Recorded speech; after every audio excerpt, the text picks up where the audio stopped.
Hi friends. So இந்த வீடியோவில் வந்து நம்ம எந்த டாபிக் பற்றி பார்க்க போகிறோம் அப்படிங்கிறதுக்கு முன்னாடி கொஞ்சம் முன்னாடியே பார்த்தீங்க அப்படின்னா இந்த ஏடிசி அப்படின்னா வந்து என்ன அப்படிங்கிறத வந்து பேசிக்கலாக நான் வந்து சொல்லிடுறேன். ஸோ ஏடிசி அப்படிங்கிறது என்ன அப்படின்னு பார்த்தீங்கன்னா இந்த அனலாக் டு டிஜிட்டல் கன்வெர்ட்டர் அப்படின்னு சொல்லுவாங்க. ஸோ அந்த அனலாக் டு டிஜிட்டல் கன்வெர்ட்டர் அப்படிங்கிறது வேறு ஒன்றுமே இல்லை, நம்ம டிஏசி அப்படின்னு சொல்லி ஒன்று பார்த்தோம் இல்லையா. ஸோ அதாவது வந்து digital to analog converter. So அதே மாதிரி தான் அந்த ஏடிசி அப்படிங்கிறதும் எப்படி ஒரு டிஏசியில் நம்ம டிஜிட்டல் பைனரி இன்புட் பிட்ஸை வந்து நம்ம அவுட்புட்டில் வந்து ஒரு அனலாக் வோல்டேஜாக மாற்றணுமோ அதே மாதிரி இந்த ஏடிசியில் பார்த்திங்க அப்படின்னா ஒரு அனலாக் வோல்டேஜ் கொடுக்கக்கூடியதை நாம் வந்து டிஜிட்டல் பிட்ஸாக வந்து மாற்ற போகிறோம். ஸோ அதான் வந்து என்னென்னு பார்த்திங்கன்னா இந்த ஏடிசி அப்படின்னு சொல்லி சொல்கிறாங்க. ஓகேவா, சரி ஓகே. இந்த ஏடிசியோட பிளாக் டயக்ராம் என்ன அப்படிங்கிறத பார்த்துடலாம். ஸோ அதான் வந்து இந்த மாதிரி இருக்குது.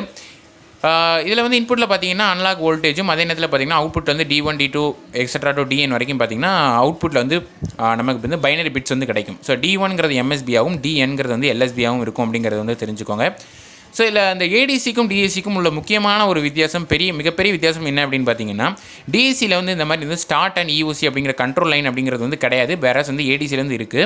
இந்த ஸ்டார்ட்டுங்கிற கண்ட்ரோல் லைனோட வேலை என்ன அப்படின்னு பார்த்தீங்கன்னா எப்போ வந்து எந்த இன்ஸ்ட்ரக்ஷன் வந்து ஸ்டார்ட் ஆகணும் கன்வெர்ட் ஆகிறதுக்கு அப்படிங்கிறதையும், EOCனா எண்ட் ஆஃப் கன்வர்ஷன், எப்போ வந்து இந்த கன்வர்ஷன் வந்து முடியணும், அதாவது வந்து எண்ட் ஆகணும் அப்படிங்கிறது, இந்த ரெண்டு விஷயத்தை வந்து சொல்கிறது யாருன்னு பார்த்தீங்கன்னா இந்த ரெண்டு டைப் ஆஃப் கண்ட்ரோல் லைன்ஸ் அப்படிங்கிறத தெரிஞ்சுக்கோங்க. இது வந்து ஏடிசியில் மட்டும் தான் உண்டு, ஆனால் டிஏசியில் கிடையாது. ஓகேவா, இது ஒரு விஷயம். அடுத்ததாக உள்ள விஷயம் என்ன அப்படின்னு பார்த்தீங்க அப்படின்னா இந்த ஏடிசியில் வந்து மெயினாக வந்து நம்ம பார்க்க போகிற இந்த டைப் வந்து பார்த்திங்கன்னா ஃப்ளாஷ் டைப் ஏடிசி. இந்த ஃப்ளாஷ் டைப் ஏடிசியில் நம்ம அண்டர்ஸ்டாண்ட் பண்ணிக்கிறதுக்கு முன்னாடி ஒரு சின்ன விஷயம் என்ன அப்படின்னு பார்த்தீங்கன்னா இந்த ஆப்ஆம் 741 அப்படிங்கிறத பார்த்திங்க அப்படின்னா 741 அப்படிங்கிறத நாம் வந்து ஒரு கம்பேரட்டராக யூஸ் பண்ணுவோம் இல்லையா. கம்பேரட்டர்னால் என்ன, ரெண்டு டைப் ஆஃப் இன்புட்டை கம்பேர் பண்ணி ஒரு அவுட்புட்டை கொடுக்க தான் நம்ம கம்பேரட்டர் அப்படின்னு சொல்லுவோம். ஸோ ஒரு டைப் ஆஃப் இன்புட் என்ன அப்படின்னு பார்த்தீங்கன்னா இந்த நான் இன்வெர்ட்டிங் டெர்மினலும் அதே நேரத்தில் இன்னொரு டைப் ஆஃப் இன்புட் பார்த்தீங்கன்னா அந்த இன்வெர்ட்டிங் டெர்மினல் அப்படின்னு சொல்கிறாங்க. ஓகேவா, ஸோ இந்த ரெண்டு டைப் ஆஃப் இன்புட் வந்து நமக்கு வந்து தெரியும் இல்லையா. ரெண்டையும் கம்பேர் பண்ணி ஒரு அவுட்புட்டை கொடுக்க போகுது நமக்கு. சரி, இப்போ அதோட டேப்லேஷன் நான் சைடில் வந்து எழுதியிருக்கேன். ஸோ VA VBங்கிறதா ரெண்டு டைப் ஆஃப் இன்புட்டு, எக்ஸுங்கிறது வந்து அவுட்புட்டு. ஓகேவா, ஸோ VA greater than VBயாக இருந்தால் எக்ஸ் வந்து 1 ஆகவும், VA less than VBயாக இருந்தால் எக்ஸ் வந்து 0 ஆகவும், VA VB ரெண்டுமே ஈக்குவலாக இருந்தால் ப்ரீவியஸ் வேல்யூவாகவும் இருக்கும் அப்படிங்கிறது வந்து தெரிஞ்சுக்கோங்க. அதுங்கிறது இந்த டேப்லேஷன்லேருந்து நமக்கு வந்து தெரியுது. So flash type ADC understand பண்ணால் பேசிக்கலாக இது நம்ம அண்டர்ஸ்டாண்ட் பண்ணியிருக்கணுங்கிறதுக்காக தான் அதை சொன்னேன். சரி வாங்க அடுத்ததாக ஃப்ளாஷ் டைப் ஏடிசினா எப்படி ஒர்க் ஆகுது அப்படிங்கிறத சொல்கிறேன். ஸோ நான் ஏற்கனவே சொன்ன மாதிரி ஃப்ளாஷ் டைப் ஏடிசி அல்லது எந்த டைப் ஆஃப் ஏடிசியாக இருந்தாலே நம்ம வந்து ஒரு அனலாக் இன்புட் வோல்டேஜை நம்ம என்ன பண்ணுவோம் அப்படியே நம்பர் ஆஃப் பைனரி பிட்ஸுக்கு மாற்றுவோம். கரெக்டாக, ஸோ அது எத்தனை டைப் ஆஃப் பிட் ஏடிசியாக வேணாலும் இருக்கலாம். நாம் இன்றைக்கி பார்க்க போகிறது என்ன அப்படின்னு பார்த்தீங்கன்னா 2 பிட் ஏடிசி. ஓகேவா, அதாவது வந்து 2 பிட் ஏடிசி, அதாவது n பிட் அப்படிங்கிறது இந்த எண்ணுங்கிறது எதை ரெப்ரசென்ட் பண்ணுது அப்படின்னா எத்தனை பிட் கன்வெர்ட் ஆகுது அப்படிங்கிறதான் ரெப்ரசென்ட் பண்ணுது. அதாவது வந்து 2 பிட் ஏடிசினா வேறு ஒன்றும் இல்லை, ரெண்டு அவுட்புட் வரப்போகுது, ரெண்டு பிட் வந்து அவுட்புட்டில் நமக்கு வந்து கிடைக்க போகுது. ஃபார் எக்ஸாம்பிள் 0 இருக்கலாம், 0 இருக்கலாம், அந்த மாதிரி வந்து கிடைக்கும். ஓகேவா, சரி ஓகே. இப்போ வந்து எத்தனை பிட் ஆஃப் ஏடிசி வந்து உங்களுக்கு தேவையோ அதை பொறுத்து நீங்கள் வந்து இந்த ஏடிசி வந்து டிசைன் பண்ணிக்கலாம். அது எந்த ஃபார்முலா பேசிஸில் அப்படின்னு பார்த்தீங்கன்னா 2n-1 அப்படிங்கிற ஃபார்முலா பேசிஸில். ஓகேவா, 2n-1 அப்படிங்கிறது என்னென்னு பார்த்தீங்கன்னா என்னங்கிறது வந்து நம்பர் ஆஃப் பிட்ஸு, எத்தனை பிட் வந்து அவுட்புட்டில் எத்தனை டைப் பிட் ஏடிசி உங்களுக்கு டிசைன் பண்ணுங்கிறத வந்து இந்த ஃபார்முலா சப்ஸ்டியூட் பண்ணுங்கள். ஸோ 2 பிட் ஏடிசி நான் டிசைன் பண்ண போகிறேன் அப்படின்னா இந்த எண்ணுக்கு பதிலாக 2 சப்ஸ்டியூட் பண்ணுங்கள். 2/2 வந்து 4 ஆயிரும், -1 வந்து 3 ஆயிரும். அந்த 3 எதை ரெப்ரசென்ட் பண்ணுது அப்படின்னா நம்பர் ஆஃப் கம்பேரட்டர்ஸ் அப்படிங்கிறத வந்து தெரிஞ்சுக்கோங்க. ஸோ கம்பேரட்டருங்கிறது முக்கியமான இடம் பிடிக்கும் ஏடிசியை பொறுத்த வரைக்கும். இந்த கம்பேரட்டர் நமக்கு எத்தனை வேணுங்கிறத டிசைன் பண்ணுறதா யாருன்னு பார்த்தீங்கன்னா இந்த ஃபார்முலாங்கிறத தெரிஞ்சுக்கோங்க. ஸோ 2 பிட் ஏடிசிக்கு நான் அந்த வேல்யூ சப்ஸ்டியூட் பண்ணேன்னா கம்பேரட்டர் வந்து மொத்தம் 3 கம்பேரட்டர் தேவைப்படுது.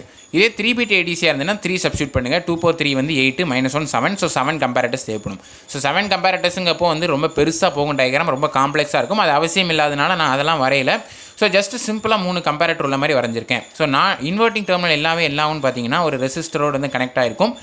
அண்ட் நான் இன்வெர்ட்டிங் டெர்மினலில் பார்த்தீங்கன்னா இன்புட் அனலாக் வோல்டேஜ் அப்படிங்கிறது வந்து போகும். ஓகேவா, VA டேஷுங்கிறது என்னென்னு பார்த்தீங்கன்னா எக்ஸ்டர்னலாக நாம் இந்த ரெசிஸ்டன்ஸ்க்கு அக்ராஸாக பண்ணக்கூடிய ட்ராப். ஸோ அந்த ட்ராப் தான் என்ன ஆகும்னு பார்த்தீங்கன்னா ஒவ்வொரு ஆம்ப்க்கும் போகக்கூடிய இன்வெர்ட்டிங் இன்புட். வேறஸ் இந்த அனலாக் இன்புட் வோல்டேஜுங்கிறது நாம் நான் இன்வெர்ட்டிங்கில் கொடுக்கக்கூடிய இன்புட். ஸோ இந்த ஒவ்வொரு ரெண்டு இன்புட்டையும் கம்பேர் பண்ணி ஒவ்வொரு கம்பேரட்டர்லேருந்து பார்த்தீங்கன்னா ஒவ்வொரு விதமான அவுட்புட் வரும். கம்பேரட்டரில் வந்து 3 டைப் ஆஃப் அவுட்புட் வருது, C1 C2 C3ன்னு வருது. அதை வந்து ஒரு எக்ஸார் கேட்லேயும் ஒரு AND கேட்லேயும் கொடுத்து ஓவரால் இந்த மாதிரி வந்து ஒரு டயக்ராமிக் செட்டப் பண்ணி அதுக்கப்புறம் வரக்கூடிய B0 and B1 தான் என்னவாக இருக்கும் அப்படின்னு கேட்டிங்க அப்படின்னா இதோட 2 பிட் அவுட்புட்டாக இருக்குங்கிறத வந்து தெரிஞ்சுக்கோங்க. சைடில் வந்து அதோட டேப்லேஷன் வந்து பார்க்குறீங்க. ஸோ கம்பேரட்டர்லேருந்து வரக்கூடிய அவுட்புட்டை வச்சு 000வா 110வா 111ங்கிறத பொறுத்து B0 அண்ட் B1ங்கிறது வந்து இதோட அவுட்புட்டாக இருக்குங்கிறத வந்து தெரிஞ்சுக்கோங்க. சரிங்களா? ஸோ இதுதான் என்னவாக இருக்க போகுது அப்படின்னு பார்த்தீங்க அப்படின்னா இந்த 2 பிட் ஏடிசிங்கிறத வந்து தெரிஞ்சுக்கோங்க. இதுக்கு இன்னொரு பேர் வந்து ஃப்ளாஷ் டைப் ஏடிசி அப்படின்னு சொல்கிறாங்க. எதுக்கு ஃப்ளாஷ் டைப் அப்படின்னு பேர் வச்சாங்கன்னா இது ரொம்ப ஃபாஸ்டஸ்ட் ஏடிசி. இருக்கிற ஏடிசியில் எல்லாத்துலேயும் பார்த்தீங்கன்னா இதான் வந்து ரொம்ப ஃபாஸ்டஸ்ட்டாக இருக்குங்கிறத வந்து தெரிஞ்சுக்கோங்க. ஸோ இந்த டயக்ராம் அப்படியே சைடில் நோட் பண்ணிக்கோங்க அண்ட் டேப்லேஷன் எழுதிக்கோங்க. இந்த வோல்டேஜ் அப்ளை எவ்வளோ ஆகுதுன்னு பார்த்தீங்கன்னா 3/4 வோல்ட் 2/4 வோல்ட் 1/4 வோல்ட் இது எல்லாமே வந்து பார்த்தீங்கன்னா 4 டைப் ஆஃப் ரெசிஸ்டர் இருக்கிறதுனால தான் டினாமினேட்டரில் இந்த V/4 2/4V 3/4V மேலே டோட்டலாக V அப்படிங்கிறது அப்ளை ஆகுங்கிறத வந்து தெரிஞ்சுக்கோங்க. ஸோ இதான் இந்த வீடியோவில் நான் சொல்ல நினச்சேன். இதில் தான் டவுட்ஸ் தான் கமெண்ட்ஸில் லீவ் பண்ணுங்கள். இதில் உள்ள டிஸ்அட்வான்டேஜ் என்னென்னு பார்த்தீங்கன்னா நம்பர் ஆஃப் கம்பேரட்டர்ஸ் வந்து ஒவ்வொரு பிட்டை இன்க்ரீஸ் பண்ண கிட்டத்தட்ட டபுள் ஆகிட்டே போகும். 2 பிட்டாக இருந்தால் 3 இருக்கும், 3 பிட்டாக இருந்தால் 7 தேவைப்படும் கம்பேரட்டர், 4 பிட்டாக இருந்துச்சுன்னா 15 தேவைப்படும். ஸோ ஒவ்வொரு தடையும் ஒவ்வொரு பிட்டாக ஒரு பிட்டு இன்க்ரீஸ் பண்ணாலே எனக்கு நம்பர் ஆஃப் கம்பேரட்டர்ஸ் ரெக்வயர்டு வந்து டபுள் ஆகிடுது, கிட்டத்தட்ட டபுளாக போயிடுதுங்கிறதுனால இதோட டிஸ்அட்வான்டேஜ் அப்படிங்கிறதையும் வந்து நான் சொல்லிக்கிறேன். ஸோ இதில் ஏதாவது டவுட்ஸ் இருந்தால் நிச்சயமாக கமெண்ட்ஸில் லீவ் பண்ணுங்கள். இந்த வீடியோ பிடிச்சிருந்தால் லைக் பண்ணுங்கள், ஷேர் பண்ணுங்கள், நம்ம சேனலை கண்டிப்பாக சப்ஸ்கிரைப் பண்ணுங்கள், பெல் ஐக்கானை கிளிக் பண்ணுங்கள். ஸோ தட் தினமும் நான் போடுற ஒவ்வொரு வீடியோ உங்களுக்கு வந்து சேர்ந்துடும்.